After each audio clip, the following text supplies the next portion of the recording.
So this Sunday we celebrate the feast of Our Lady of Guadalupe on the 12th of December, and I've just put together some facts, 15 facts about the image of Our Lady of Guadalupe, and you could extend this far further. There are many more, but I thought that these 15 might be something interesting to learn about today.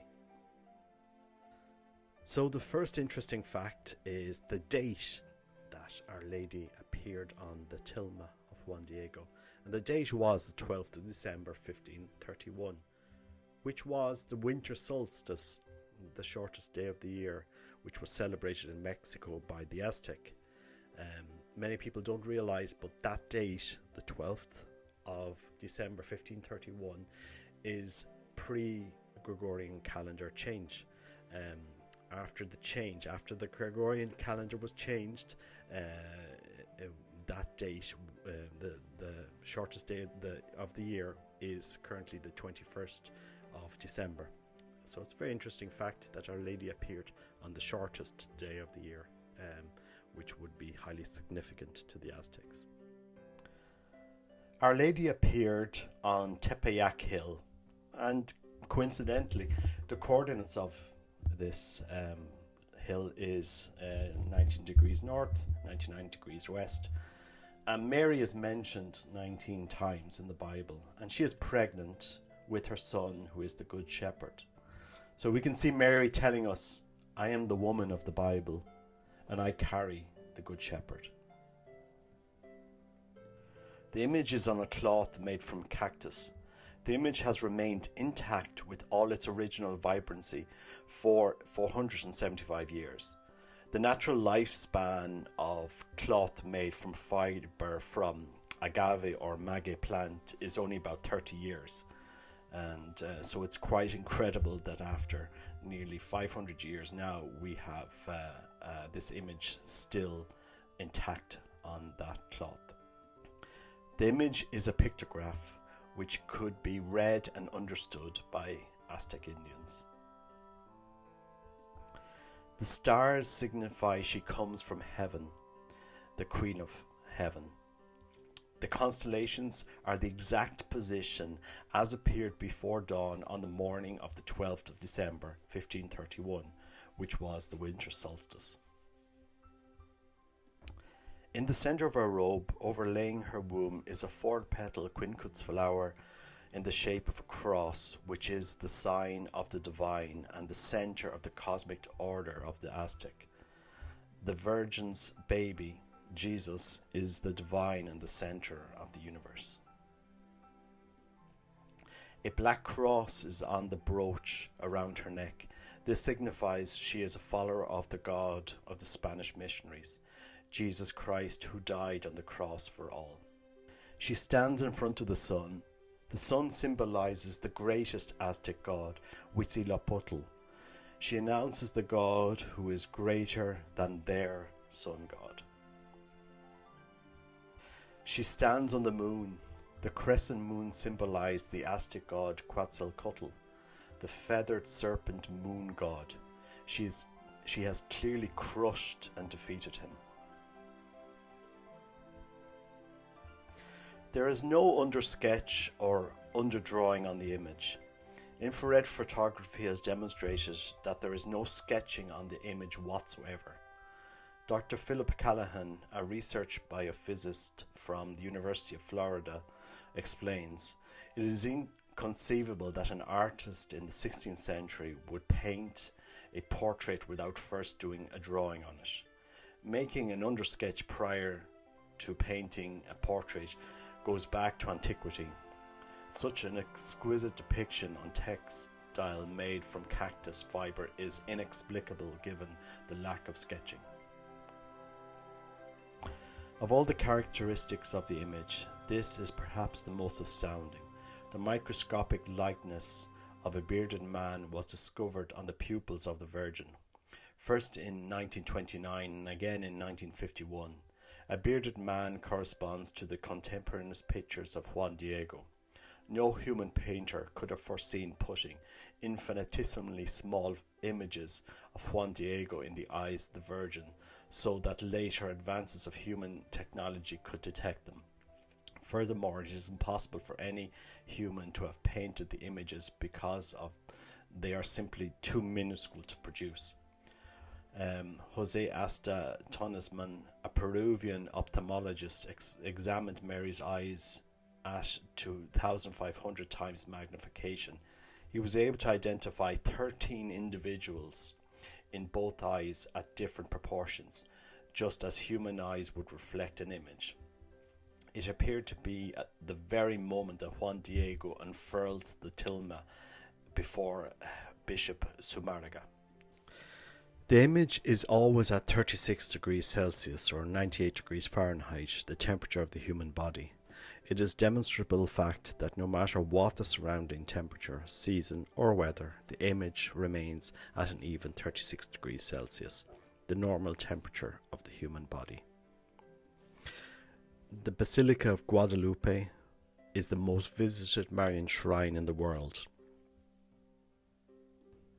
The image survived a bomb explosion. On November the 14th, 1921, Luciano Perez came to the old basilica and placed a bouquet of flowers at the foot of the altar of the image.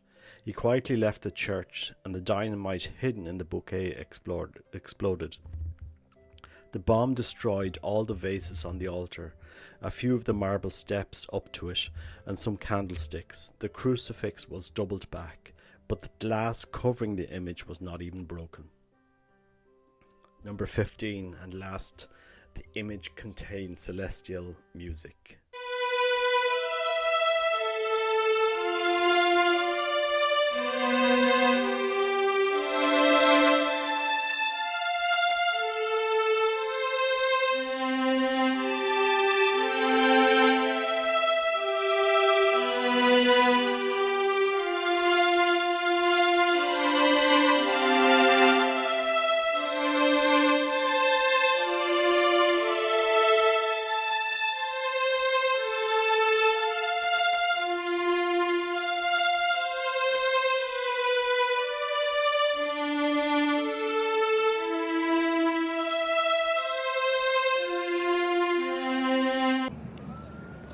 Hi there, I'm here in the Basilica of Guadalupe in Mexico.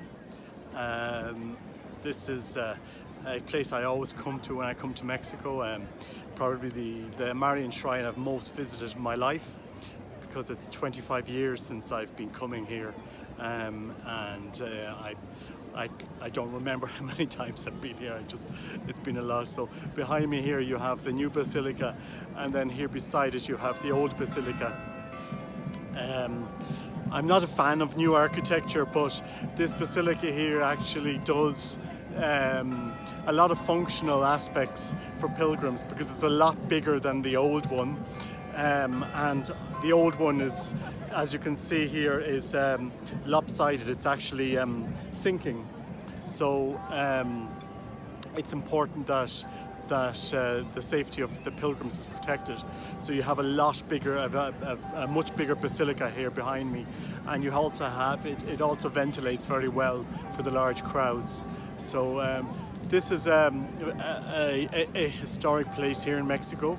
As many of you know, the apparition took place in 1492, and unlike other Marian apparitions, there's actually a visible sign left behind. You have the image of Our Lady of Guadalupe, and there's been whole books written about the image. So I mean, I could spend hours talking to you about the image of Guadalupe, but it's a very, very important unifying image here in Mexico, because it unites the Mexican people. You know, from the Hispanic and the indigenous populations united under this by Mary, because she appears as a mix between the Spanish and the native populations. Her skin and her features, she's not one or the other, and it's a very important image here in Mexico, and you have thousands and thousands of people visiting here. And you can see around here it's nearly 12 o'clock, and the place is full of people. I couldn't. You can't say anything in Mexico bad about Our Lady of Guadalupe, because even the Protestants pray to her. So she's an important part. Highly recommend anyone who comes to Mexico to visit here. It's a really beautiful place, and I'm going to go walk up the mountains here. There's a mountain here behind the Basilica, so I'm going to walk up there and I'll take a photo. But I just thought I'd share my experiences here, and it's a very special place to me. And after 25 years, I'm privileged to be able to keep coming back here so often. So I'm at the top of Tepeyac here. There's a small church. This is where Our Lady appeared to San Juan Diego on the 9th of December 1531. So there's some beautiful statues here. You have Saint Michael the Archangel, Saint Gabriel, Saint Raphael and Saint Uriel here, the four statues that are overlooking Mexico City. So a very beautiful place, and well worth taking a walk up from the Basilica and visiting the church, original church that would have contained the image until it was moved down to the other basilica.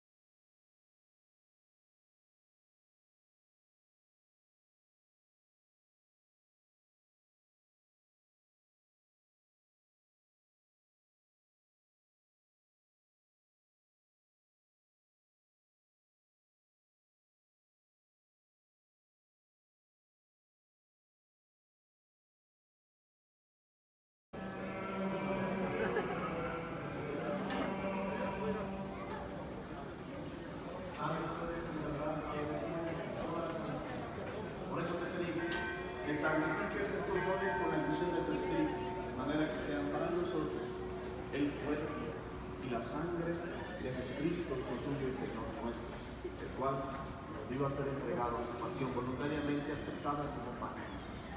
Dio gracias, lo partió y se lo dio a sus amigos diciendo: